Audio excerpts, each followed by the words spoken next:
we did a mailbag based upon the looming quarterback carousel. We got some questions that we're going to answer from C. Pruenka. If you were the GM of a quarterback-needy team, is Aaron Rodgers your first choice, or is he too risky with the possibility of retiring every offseason? And let me start there. Yeah, my problem is, what do I give the Packers for a guy that may only play for 1 year? What do I give the Packers for a guy who, for all I know, is going to go take ayahuasca next month and decide, you know what, I'm going to retire after all, after I've given up draft pick compensation to get him on my team?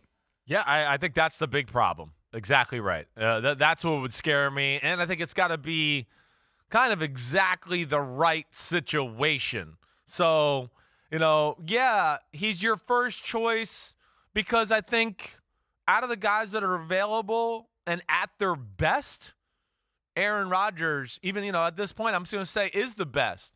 But I am going into my first offseason ever with Aaron Rodgers. And again, Aaron Rodgers is a guy that I'd like to remind everybody, like I have the same thought about him as you've been talking about with Patrick Mahomes. At his best, I don't know if there was anybody better ever. I mean, it was like Mahomes. He just doesn't have quite the hardware. I understand. Does have some of the hardware, but not as much.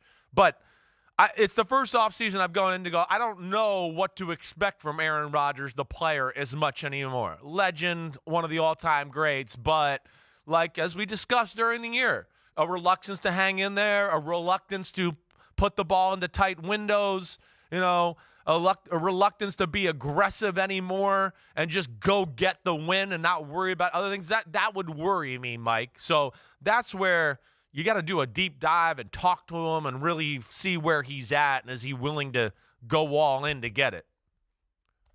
And there's been so much talk about him possibly joining the Jets now that Nathaniel Hackett is there as the offensive coordinator. We thought he would go to Denver last year if he left Green Bay, and I think he seriously considered it. Tiki Barber, who knows a thing or two about playing football in the New York market, on his WFAN show yesterday expressed his views on the possibility that Rodgers is a little too sensitive to make it in New York with all the media scrutiny. Have a listen to what Tiki had to say. Reading the full quotes, I mean, you heard the snippets, but as I'm reading the full quotes from his Pat McAfee weekly appearance, talking about Schefter, talking about Rappaport, basically saying, nobody knows what's going on with me except for me, and stop talking about me. It just made me start to realize that if he is that sensitive, that he gets upset that people, reporters, opinion makers, influencers, whoever, want to talk about him, he is going to struggle in New York. And I don't know if it's the right fit for him. I don't know if I want him in New York if this is going to be his reaction. Yeah, look, that is the reality. He doesn't want people talking about him. Well, they're going to talk about him in New York. And I guarantee you this, Chris. Not first question, but one of the questions at the press conference, if he becomes a member of the Jets, someone's going to say, you were on Pat McAfee's show a few weeks ago saying that you think you're vilified by media who is in the pocket of big pharma, Pfizer, Moderna, Johnson & Johnson. Is it not hypocritical for you to come take a paycheck from Johnson & Johnson heir Woody Johnson? Please answer the question. Green Bay media is never going to ask him that. I don't know that any other media covering any other team is going to ask him that except the Giants because it's also New York. I guarantee you somebody covering the Jets who has a credential for that press conference is asking that question, and Rodgers isn't going to appreciate it. No doubt about it. If it ever happens. Agreed. It's the million-dollar question. I think that's what we all wonder. We wondered whether that was he could handle some of those obstacles in other cities last year, let alone New York. Yeah, it's a tough one. You're definitely you're going to be scrutinized about everything. And in here in New York, Tiki and Tierney, who do a great job. I mean, Tiki Barber's spot on. Brandon Tierney are spot on. Like, sports, first off, WFAN, as you know, Mike and the Mad Dog, that runs the sports conversation up here in the New York area. And you're going to have callers calling in going, what the hell is Rodgers talking about with big pharma? And then, of course, the beat writers hear that, so they want to answer the question because they know the fans are clamoring away about that. And it's going to go down a whole bunch of other wormholes because Rodgers always does, right? So that's where it's scary. I love Rodgers that way, that he's willing to be open that way. But, yeah, I don't know if he's ever had a deal or if he can deal with what it is up here in New York. We've seen a lot of great sports stars come up here to New York, and they just can't handle the heat in the kitchen. I mean, a lot. Baseball, basketball, football, whatever the sport is, where you go, oh, man, they got their guy, and you're like, a year goes by, and you're going, what the hell? Why isn't this guy the same? Yeah, it's because it's a spotlight on you everywhere you go up here, and we're all crammed in one area, and it's freaking 30 million people in a area, it's not that big. So I question that too, Mike. I really do. And at the end of the day, I think that's why I don't think it'll happen. I don't know. But I don't feel that it's going to be in Rodgers' DNA to make that kind of move. I think at the end of the day, he's going to stay exactly where he is. Right. I think he's going back to Green Bay. It's too much money to walk away from, and I don't think he's going to want to uproot his professional life and start over again somewhere else and have this expectation. People asking him tough questions about why aren't you at off-season workouts?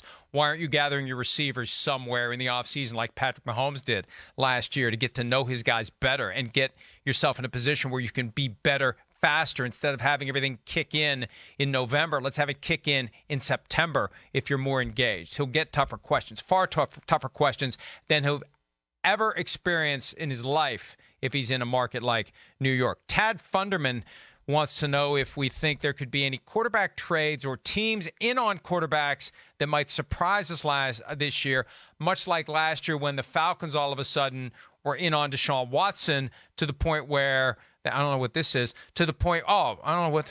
It's just a picture of the Packers. We just wanted to show it. Hey, there's Green Bay. All right, there we go. There's Green Bay.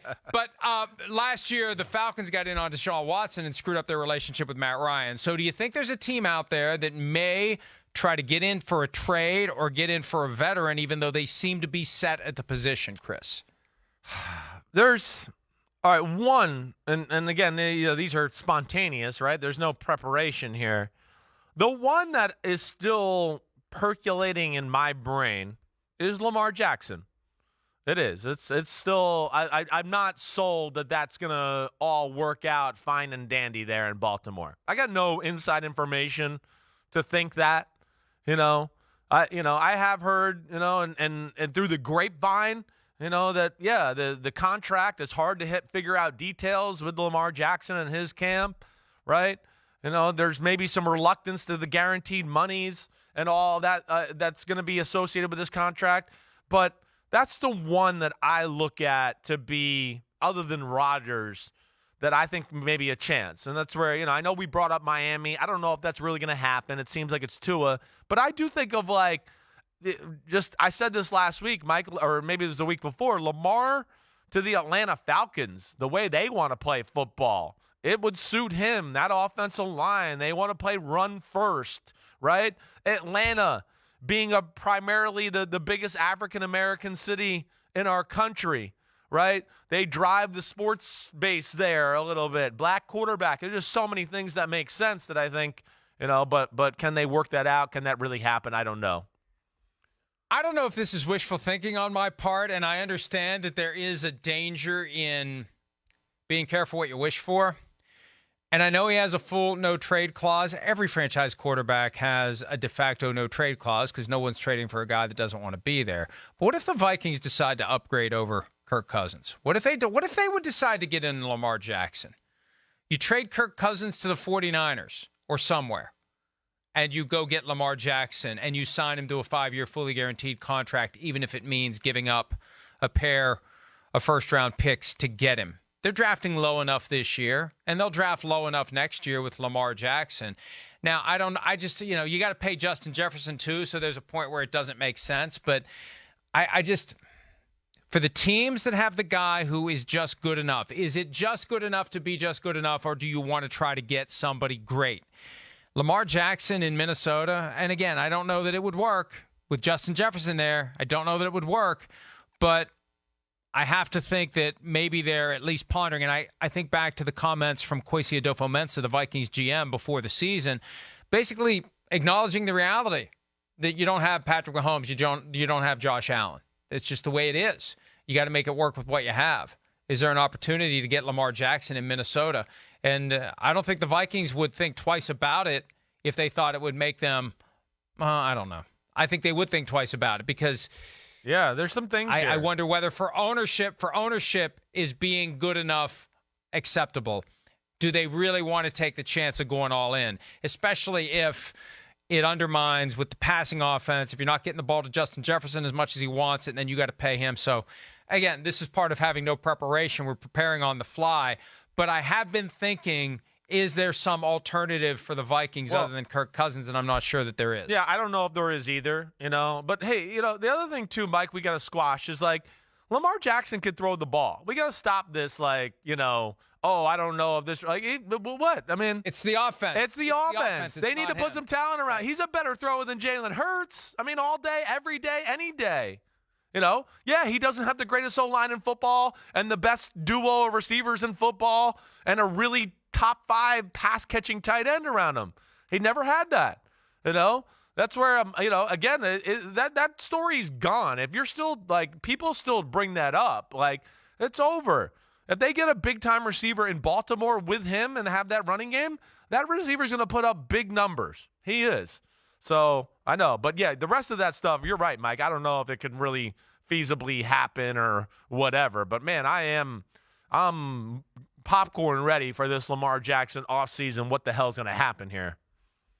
Maybe in exchange for that $2,500 gaming PC, I can get a candid answer from Justin Jefferson as to whether or not he'd be comfortable with Lamar Jackson. Probably not, though. Although I will say this. When I was making my little cracks about Kirk last week, Justin was laughing just a little bit too much.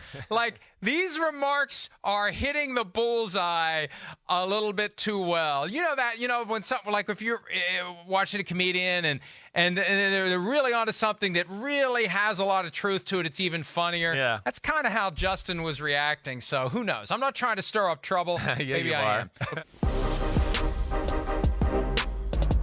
All right, we got a few more mailbag questions we can get to relating to the looming quarterback carousel. One guy who may not end up on a new team after the carousel spins is Daniel Jones. How he could sign a new contract with the Giants at any time. Mr. Palmerson wants us to discuss the Daniel Jones situation. What are the realistic expectations for his contract?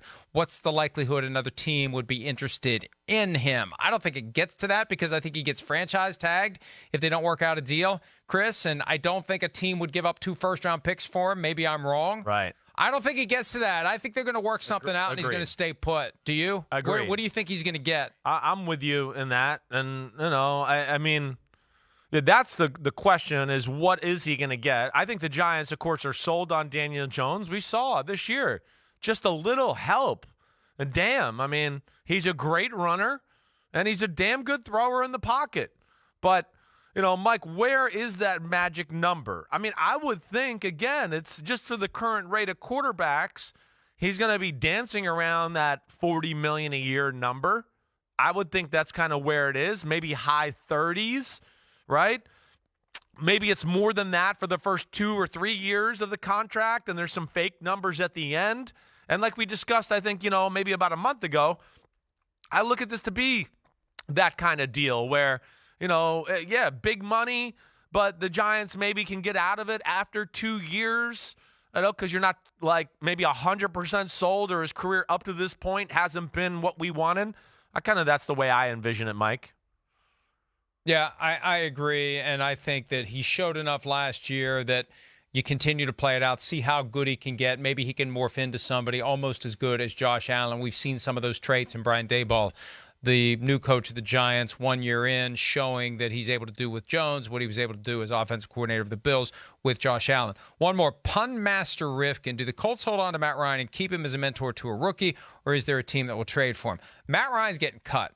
I'm looking at his contract. They have to. He's getting cut. It's why they benched him under Frank Reich. The original decision was Matt Ryan goes into bubble wrap at Sam Ehlinger the rest of the year because another $17 million in injury guarantees would have become unavoidable if he'd been injured and unable to pass a physical by the middle of March. That's why they did it. And at one point, Jim Irsay was disingenuous, frankly, all due respect, in his effort to explain away the Ryan situation. Oh, he said there's no incentives in his contract or that would have cost them more money. No, the issue is injury guarantees that become full guarantees in the middle of March, and if he's injured and can't pass a physical, it becomes a full guarantee. You can't avoid that guarantee if he suffers some sort of sprain or fracture or whatever down the stretch of a lost season. So I think he's gone. They're still going to owe him a nice chunk of money. I think $12 million anyway guaranteed, that would be offset by whatever he gets elsewhere.